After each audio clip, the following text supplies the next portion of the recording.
This is what they say he hung himself with, from the ceiling fan. A grown man found hanging in his bedroom. Nothing is basically coming out the ceiling. The only suspect, the mother of his child. And on the night this happened, you tied a cord around his neck? No. Did you tie it around the ceiling fan? No. The sheriff's office assumed it was a suicide, but the coroner stepped in with evidence showing someone killed Jason Hoover. It was a homicide then, it's been a homicide ever since, and it's a homicide now. Two of the state's top pathologists found Jason Hoover died at the hands of another, but the sheriff's investigator still doesn't believe the evidence. Here's where he tied foam cord around the ceiling fan. So it was like 1, 2, and then tie. For 5 years, a mother dug through phone and medical records to uncover what really happened that night on Franklin Street. They kept telling me that I was crazy, and I kept proving that I wasn't, and I was validating what I thought was right. Two state investigations still haven't solved this case. Darlington County came to work the case from the beginning. They worked it like it was a suicide rather than a homicide. Right. There was a lot of evidence that probably wasn't gathered. This was written out for them from A to Z. All they had to do was collect the evidence. State investigators reopened this 5-year-old case after we started digging around in Darlington County.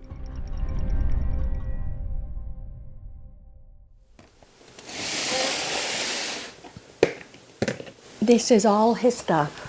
And this is medical records. The second Kathy Hoover got to her son's hospital bed, she jumped into nurse mode. What we're looking at is the intake and output. He had a total of 15,366 cc's in, not one drop of urine. Hoover spent 30 years as a trauma nurse, but on July 3rd, 2017, This is just that day. she was inside the McLeod Regional Medical Center in Florence, South Carolina, watching her 38-year-old son die and trying to figure out why. From 6 a.m. to 4:08 p.m. when he coded and died. Her son was unconscious and rushed to 2 different hospitals. Darlington County 911, what's the address of the emergency? Medics picked Jason Hoover up from his home on Franklin Street in Hartsville, a home he shared with his girlfriend Nikki Braddock and their 2-year-old daughter. His girlfriend told investigators she walked across the street to a neighbor's home, and when she came back, she found him slumped over, sitting on the floor of their bedroom with an iPhone charging cord tied around his neck and the other end tied to the ceiling fan.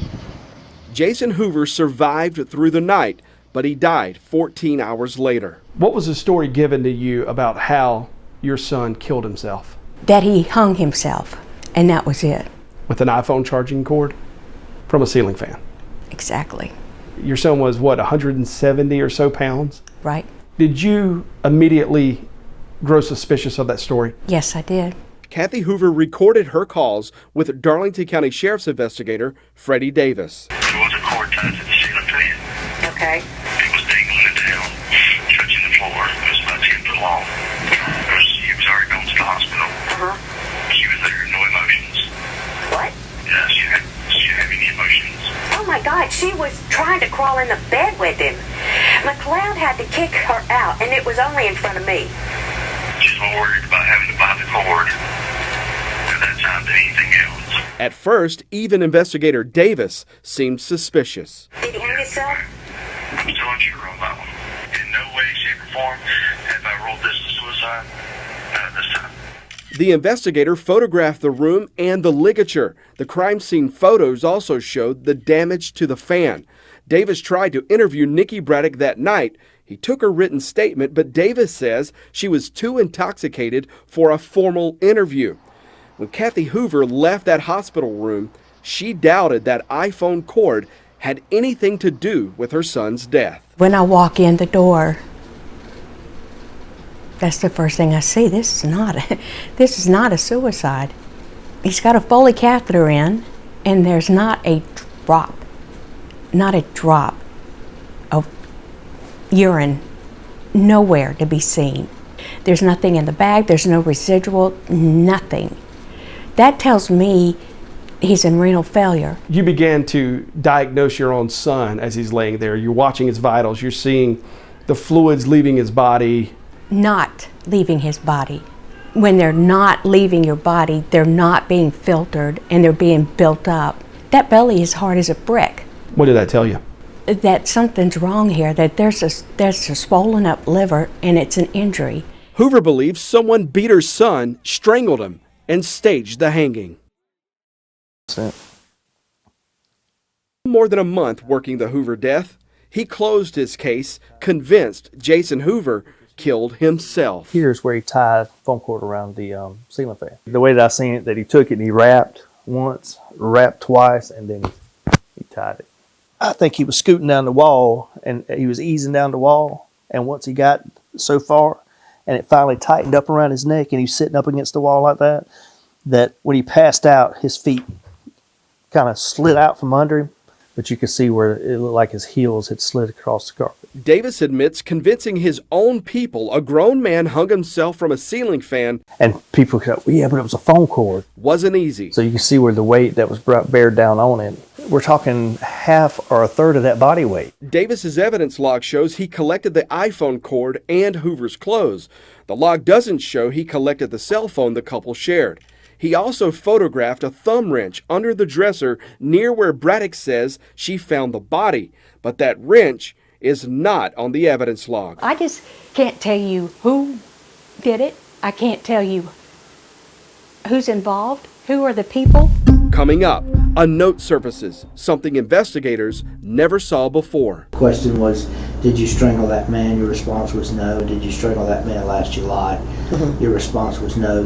They have indicated deception was found. And the dead man's ex-wife meets with state investigators. She said, I know how to kill him and make it look like a suicide. And an autopsy changed everything. It was a homicide then, it's been a homicide ever since, and it's a homicide now. When our manner of death investigation continues after the break.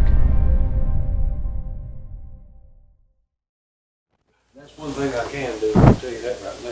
When Darlington County Coroner Todd Hardy got the call from the hospital about Jason Hoover's death, he thought then something didn't sound right. It was presented as a suicide, as you know. We decided we'd look into it on that regard. It was then that we found that the other evidence. The other evidence came from the autopsy. Autopsies are something Hardy says are not typical in suicide cases. I'm trained to identify patterns of injury.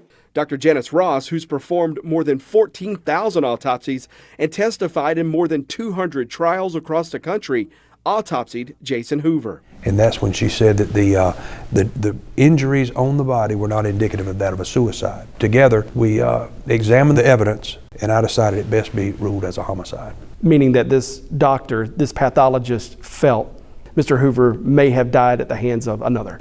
No. She told me that Mr. Hoover did indeed die at the hands of another person, and that she would stake her forensic career on it. For her to stake her forensic career, that means she knows something I don't know.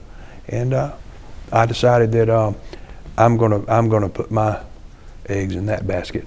Hardy was in a standoff with the sheriff's office. The investigator wasn't budging on his opinion this was a suicide, but the coroner's job is to determine the manner of death. In this case, Hardy believed someone else did this to Jason Hoover. Hardy decided to settle this. He asked for a second opinion. Was that an uncomfortable phone call? It was very uncomfortable because I trust these people immensely. They're brilliant people. I struggle with it, Jody. I'm gonna be honest with you. I struggled with it a couple of days, and finally I just said the best way to do it is just tell her. So I did, and that was the first time I'd ever asked for a second opinion, and I've never done it since. That second opinion came from another renowned South Carolina forensic pathologist, Dr. Kimberly Collins. Collins reviewed the original autopsy and the photographs, then typed this 2-page opinion. It showed Jason Hoover was beaten and strangled, and the injuries to Hoover's neck are not those of a suicidal hanging. What do you know? That he was beaten that day. He did not have any kind of strength to hang himself. He couldn't have possibly gotten up and hung himself. All my references. Kathy Hoover spent the past 5 years trying to convince law enforcement of that. But she says no one would listen. Have you ever read or seen that second opinion? No. Hang on, I'm going to show it to you. No. You've never seen that? I've never seen that. Let me read to you what it says here. The findings of Dr. Ross are not those of a suicidal hanging. One does not see fractures of the hyoid or the larynx in suicidal hangings. The blunt force trauma is pre-mortem and consistent with having been caused around the time of death. In my opinion, to a reasonable degree of medical and scientific certainty, the traumatic findings on Jason Hoover are not those of a suicidal hanging. Jason Hoover was the victim of head, neck, chest, torso, blunt force trauma with an element of neck compression or chest compression creating ocular petechiae. What more could I possibly tell them? They have exactly what I saw, and I didn't even have to talk to these two to say that. What more do you need? And at this point, who were you telling this information to? Everybody walking. I mean, I've been doing it 28 years. Investigator Freddie Davis also saw that letter, but it didn't change his mind. I understand that, and I understand her point from there. If it was a usual hanging, if he was standing in a chair and dropped out of a chair, yes, I understand that.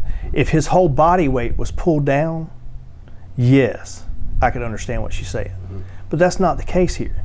The case here is he lowered himself down a wall with this phone cord. And let's iterate that. It was a little phone cord, braided phone cord. He lowered himself down the wall with this phone cord around his neck until it tightened up and he passed out. And then he dropped and hit the floor. The coroner marked homicide on the Hoover death certificate. The investigator says he still didn't open a homicide investigation. Both the coroner and the sheriff at the time, Tony Chavis, decided to call the South Carolina Law Enforcement Division to take the investigation over. SLED took over the month after Hoover's death. You're free to leave at any time. We're just here to talk to you today and ask you some questions to try to resolve this. Yes, sir. SLED asked Nikki Braddock to take a polygraph exam 4 months after the death. The results did little to rule her out. Investigators delve into the couple's past. All I'm asking you to do is just fix the phone, and you can leave. Domestic violence arrest. Don't even say nothing when you the biggest pillhead there is around. Video recorded arguments, and Jason Hoover's girlfriend turns over handwritten notes showing a man contemplating suicide. Do you think he done this to himself? Okay. When our manner of death investigation continues after this. 2 months after the polygraph, Is it recording? SLED agents video recorded this interview with Nikki Braddock.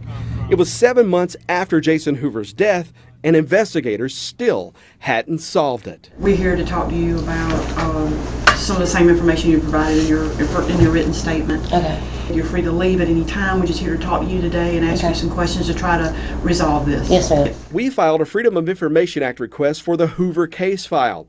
In it, we found 2 video recorded interviews with Nikki Braddock, the one from 2018 and another from sometime in the past few months.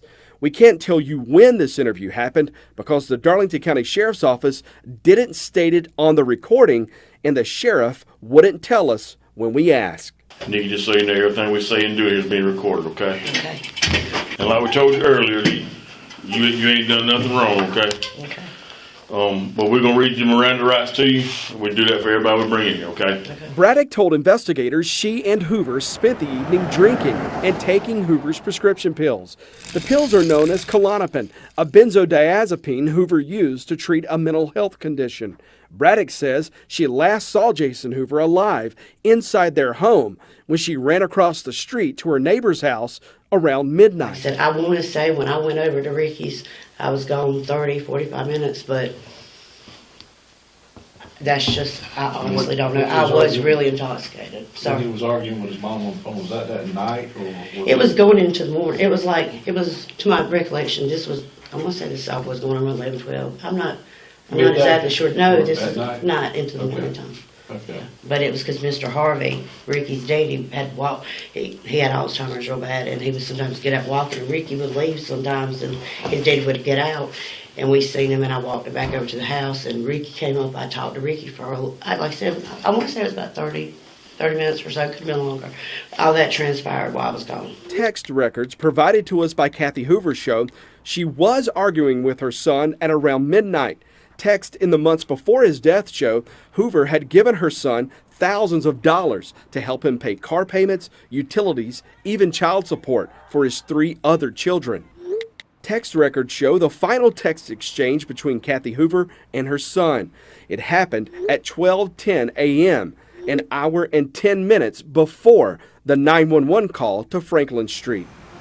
Over the next 22 minutes, the text continued after Kathy Hoover refused to send any more money.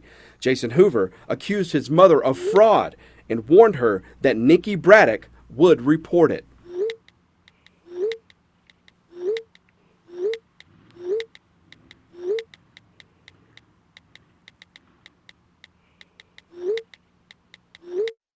Those were the last texts Kathy Hoover ever sent her son. It's bent at the bar, not from the ceiling. Hoover maintains she doesn't believe that was her son on the other end of that phone that night. And then she's, well, then obviously you did it. I said, Kathy, if anybody did it, you pushed him to do it. That's just in my heart. That's what I felt, that last thing, when I'll see you on the other side, or then again, I won't be going to hell or something. I think that just, I've been in the point on pills and being depressed and drinking where I can see first it could, and I know how fragile Jason was at different times, but like I said, he talked about it, but he never, actually went through it with me. Braddock's polygraph result shows deception indicated, but Braddock had an explanation for that when she met with SLED agents 2 months later. I guess what we're trying to do is trying to get a clarification on to why there was deception shown. The question was, did you strangle that man? Your response was no. Did you strangle that man last July? Mm-hmm. Your response was no. And they have indicated deception was found. So what would be a reason? The only thing that I can think of, and I'm embarrassed to say this, but I've thought about it, when me and Jason, sometimes when we did have sex, we did, not choking each other out, but that we did do that from time to time, and there have been arguments where he's choked, like when we were arguing, because we both got CDV, where he's put his hands on my throat and I put my hands on his throat, so I don't know if that could be it, but as far as, if she would have asked, did you kill Jason? She didn't come out, and I said, well, if you said, did you kill Jason Hoover? My answer would have been no, and I know there would have been no deception, because I know I didn't. So that's the only thing I can come up with. Because she said my nerves and everything like that wouldn't have anything to do with affecting the test. So there was documented violence in their relationship. Deputies charged them both with criminal domestic violence in 2016, charged as mutual combatants after an argument. The charges were later dropped.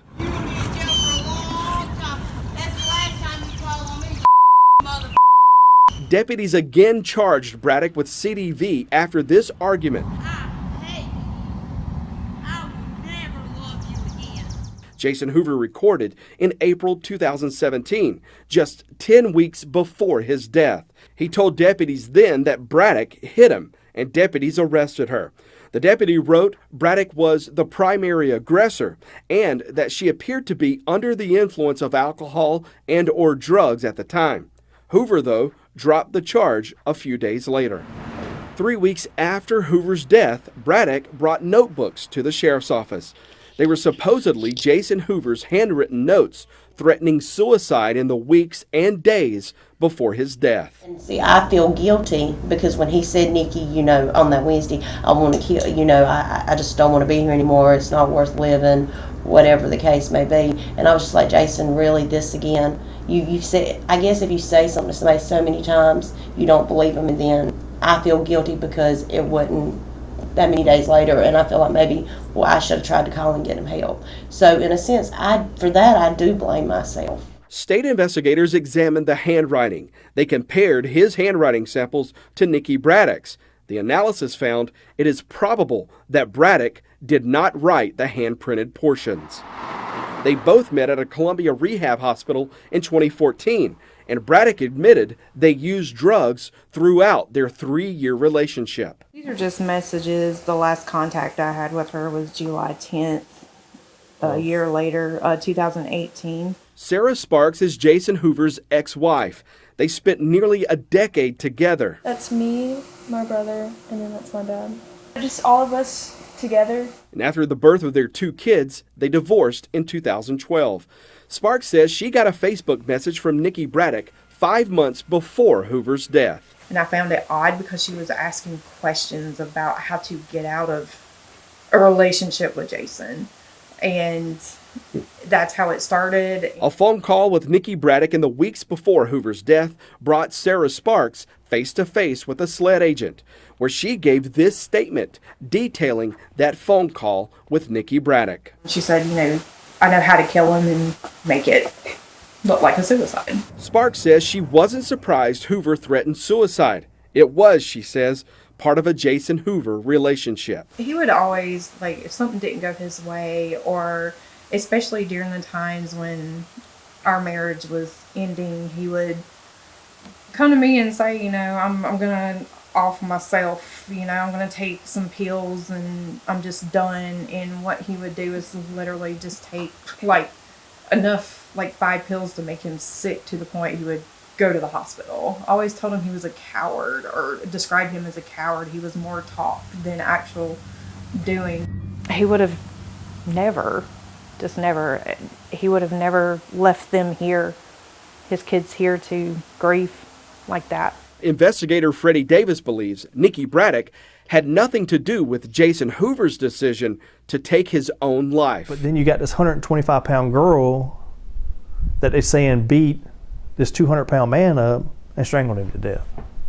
That was so wasted she could hardly stand up at the time that I seen her, in a time frame of 3 to 5 minutes. You don't buy it? I don't buy it. I don't see it. SLED closed its case and delivered the case file to the South Carolina Attorney General's office on the 1-year anniversary of Jason Hoover's death. A SLED agent later wrote in the case management history, spoke with AG's office, and they are going to indict Braddock on charges related to Hoover's death. The AG's office says it would not have said that, explaining the prosecutor likely told SLED it was reviewing for indictment. The AG had the case for more than 2 years. Much of that time was spent on the handwriting sample analysis. And we were kind of waiting on one last piece of evidence to make our decision on what we were going to do. Unfortunately, that SLED report came back, and at this time, we don't think we could prosecute this case. Are you telling me that the handwriting came back and it was his? Yes, the handwriting came back to match his. The Attorney General's office called Kathy Hoover 2 years ago to tell her the results of the state's investigation. The circumstances of the case, the way it was handled at the beginning, and some of the evidence that came back, and now that some of the witnesses have died, we would just be unable to prove that case. One of those witnesses, the neighbor across the street. He died the year after Hoover's death in the middle of the SLED investigation. At that point, we can only work with what exists, right? We can only work with the evidence that was collected before we were on it. We can't go back in time really and go look at that scene and kind of gather that evidence. And I wish we'd had this case in the beginning, because I think the investigation could have been done a lot better. My job is to take the evidence that's there and try to prove it to court, and I just don't see us being able to do that in this situation. The AG's prosecutor told Kathy Hoover he sent his investigator back to Franklin Street to find someone, anyone, who might have seen something that night. The case file shows that investigator turned up nothing. It doesn't appear to me to look like a cover-up more so than just bad police work. Unfortunately, in smaller areas where resources are more limited, this tends to happen. Well, it sounds like if somebody needs to be murdered, you take their asses on up to the damn park. That's it. There's because I wish I could disagree with you. The Darlington, Hartsville, Marlboro County, Dillon circuit, we get a lot of cases out of there. They're not always the best. so now we just have a death certificate that says a homicide and absolutely no answers whatsoever. Yes, unfortunately, I don't think. We would not be able to prosecute this case. Yeah. And I wish it was different, but unfortunately, with what was given to me, that's the decision we had to make. You think in this case, you did everything you could do to get the best answer possible? I did, yeah. From what I had at the crime scene, what I got from talking to people, what I got from talking to the neighbors, what I got from talking from her, everything that I got, that I made a conclusion, I did what I could with what I had. Despite the outcome of the state investigation, It was a homicide then, it's been a homicide ever since, and it's a homicide now. the coroner still believes there was a killer that night on Franklin Street. Was there anybody else in the house tonight that happened? No, sir. When I left, it was just Jason. Just him in the house? Just sitting on, he was propped up on the couch, yes, sir. Did you do this to him? No, sir. Okay. Did you ever have thoughts of doing this to him? I would rather be dead. I have to ask. Okay. I've lost everything since he died. Because, you know, I told you I got hooked on drugs. I lost about everything. My mom has lost everything. Okay. I would have rather killed myself than ever hurt Jason. No. Don't let this, what we're talking about now, dredge up some old thoughts. Okay. Now, I'm not where I need to be right now, but I'm better than I was last year this time. I agree. We have to go. Yes, Okay. Did you know anybody who wanted to do this to him? Like I said, he was dealing with people that I didn't know about. Like I said, I didn't know about the cocaine and a lot of the people. There was just some of that stuff I didn't know about. Do you think he'd done this to himself? Okay. I know. In my heart, I know.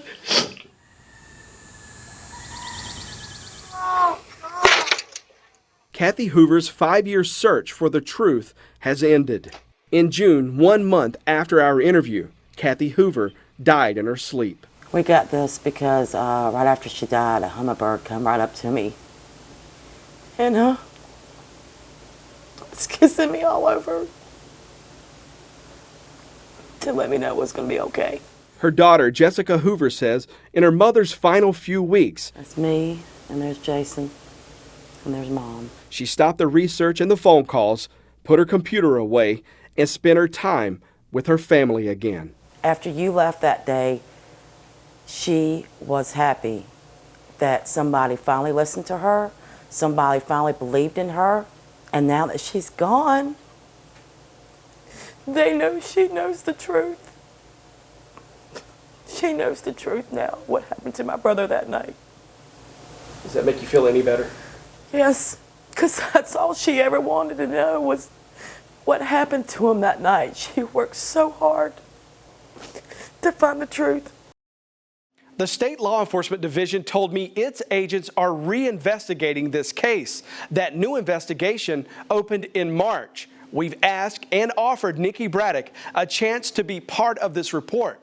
I even talked with her sister to make sure Braddock knew this report was coming and to make sure she received our messages. But Nikki Braddock never responded. As soon as SLED finishes its reinvestigation, you can be sure we'll update our reporting.